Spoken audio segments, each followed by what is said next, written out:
Once upon a time, there was a fig tree in a 5-gallon pot, right there. And when it started to grow, it didn't look very good. He looked tired and exhausted. And I was like, I'm watering this almost every day. Why are you so tired, fig? So tired. If we look down here, I mean, this is really dry stuff, obviously. But if we look inside, down below, we can see it is nice and moist down in there. I mean, it's not soaking wet, but this is why it looks so freaking tired. Poor guy. Why is he so tired? I think it's because this pot is just a little bit too small for him. He's almost outgrown it. If you look down at the bottom here, you can see there are some roots that are chilling out down there. So I'm gonna take this from the 5-gallon and put it in a 15. I have it labeled and everything. Look at that. It's beautiful. I'm gonna take some of this inert soil. It's right here, has sand, perlite. Whew, really dusty. Really dusty. There's some good stuff. Gonna take that, put it in this 15-gallon, and place that guy in the 15-gallon.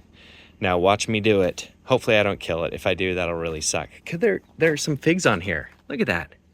Hi, happy fig. In the sun. There's a happy fig. There might not be another happy fig. But hey, I'm okay with one fig. Tselagato. That's this variety. I want to plant it in the 15. I need to make sure that it will grow really well. And right now it's looking really tired. So let's expose the roots and see if it is root bound or if it's just not and I'm totally wrong. We'll see.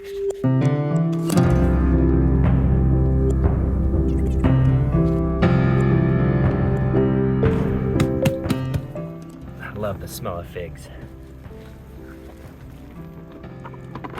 Ta-da! Who was right? What the? Look at that root boundness. Okay, I'm glad I'm up potting it. So I'm gonna cut these guys, break up the roots a little bit. It'll shock it for a little bit, but it'll be well on its way to grow again.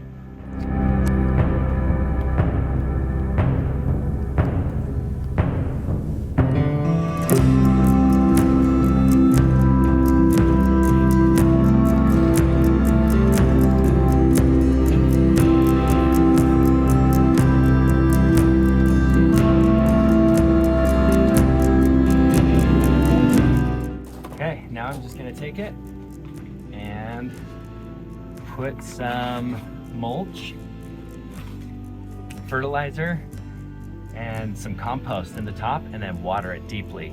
And that's it. This guy will do great.